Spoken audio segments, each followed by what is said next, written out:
सगळ्यात पहिलं माझ्या यूट्यूब फॅमिलीचे खूप खूप धन्यवाद, ज्यांनी मला एवढा सपोर्ट करून आज माझं चॅनल मोनेटाईज करून दिलेलं आहे.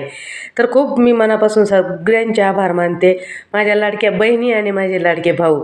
तर खूप खूप धन्यवाद सर्वांचे. आणि आज मी कुठली कुठली भाजी तोडलेली आहे ते आजच्या व्हिडिओत आपण बघणार आहोत. तर हे बघू शकता तुम्ही, हे आहेत आपले उन्हाळी दोडके. हे लावताना पण मी तुमचा व्हिडिओ केलेला आहे, तर तो असेल 2-3 महिन्यापूर्वीचा, 3 महिन्यापूर्वी, 2 महिन्यापूर्वीचा असेल बहुतेक, कारण 2 महिन्यात हे पीक आपल्याला खायला येतं. तर बघू शकता तुम्ही, भरपूर सारे दोडके निघालेले आहेत. पण हे दोडके कसे असते ना, थोडे थोडे खराब पण होतात, पण तेवढं काढून टाकायला आपल्याला काही हे नाही. आणि त्यासाठी मस्त अशी भाजी आपण या दोडक्याची आता करणार आहोत. तर ते काय होतं ना, खूप असे छोटे छोटे आणि मोठे मोठे होऊन जातात दोडके. आणि मग ते कवळे पण नाही तोडता येत ना, कडू लागतात. तर मला तर तुटतच नाही. आणि माझं म्हणजे मी चॅनल एवढ्या अवघड परिस्थितीत मोनेटाईज केलेलं आहे ना, की माझ्याकडे म्हणजे मोबाईल पकडायला पण कोणी नाही आहे, आणि ट्रायपॉड वगैरे पण नाही आहे. तर खरंच मी नाही सांगू शकत शब्दात. तर खूप खूप धन्यवाद माझ्या यूट्यूब फॅमिलीचे, की त्यांनी मला सपोर्ट केला. जे माझे सबस्क्रायबर आहेत त्यांनी पण केला, आणि जे सबस्क्रायबर नाही त्यांचे तर स्पेशली धन्यवाद. तर अशा प्रकारे मी आता भाजी, दोडके 2-3 का 4 दोडके सापडलेले आहेत. आणि त्याची भाजी एक तर होतच असते, कारण पावशेर दोडके तर निघतातच ना. तर बघू शकता अजून छोटे छोटे आहे बघा. आता हे उद्या परवा मोठं होऊन जाईल, आणि 2-3 असे मग ते होतात. त्यामुळे बघू आता किती निघतात. तर आज छोटे छोटे भरपूर अजून दोडके लागलेले आहेत. आणि आता ऊन जास्त आहे, त्यामुळे त्याच्यावर कुठलाही कीड वगैरे नाही आहे, किंवा पानं असे नाही झालेले. तर मस्त आपले दोडके आले होते, आणि त्याचं त्यांनी फळ आपल्याला दिलेलं आहे. तरी बघू शकता तुम्ही, 3 दोडके निघालेले आहे, आणि 2-3 वांगे होते, तर हे मोठे होऊन जातील म्हणून तोडून घेतलेले आहेत. त्यात पण एक बटाटा टाकून आपली भाजी होणार आहे, वायाला काहीच जात नाही.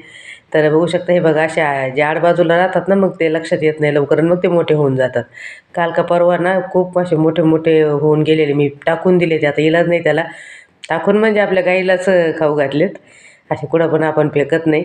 मी तर खतच बनवत असते, पण छान होते ते दोडके, म्हटलं कशाला खतात टाकायचे, म्हणून गाईला खाऊ घातले. तरी बघू शकता तुम्ही, अशा प्रकारे थोडेच वांगे निघाले ते, जास्त नाही. आणि हे बघा कैरी पडलेली आहे इथे.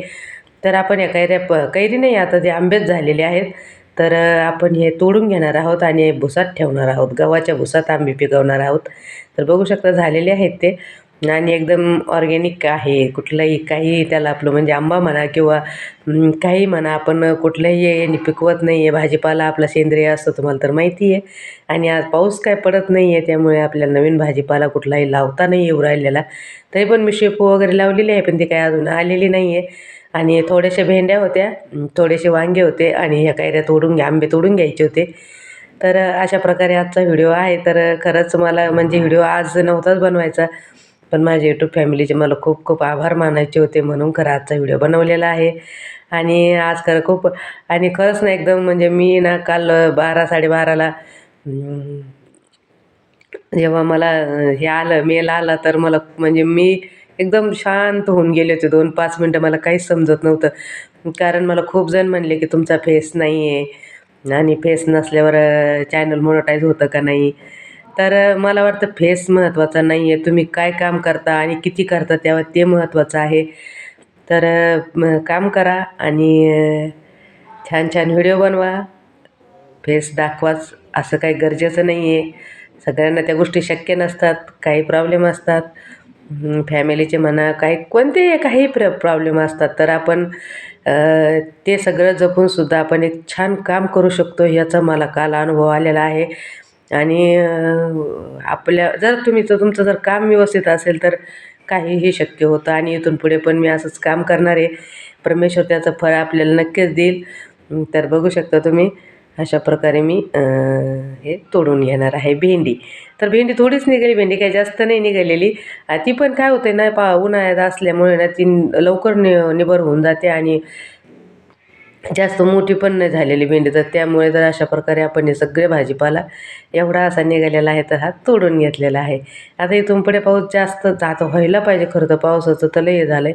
पाऊस झाला तरच आपल्याला म्हणजे नाही का, आपण तर खरं तर मी जर शेतात, मला तर टेरेस गार्डन पण करायचं होतं, पण पाऊसच नाही आहे. त्यामुळे तर इथून पुढे आता पाऊस जर चांगला झाला, तर आपण टेरेस गार्डन पण करणार आहोत. कारण आपल्याला तिथं खूप म्हणजे काय होतं, स्लॅब पण हे होतो ना, तापतो आणि त्याला आपण बाह्य ठेवणार ते पण तापतं. मग त्यामुळे आपल्याला हे नाही करता येते, टेरेस गार्डनची रिस्क नाही घेता येऊ राहिली मला.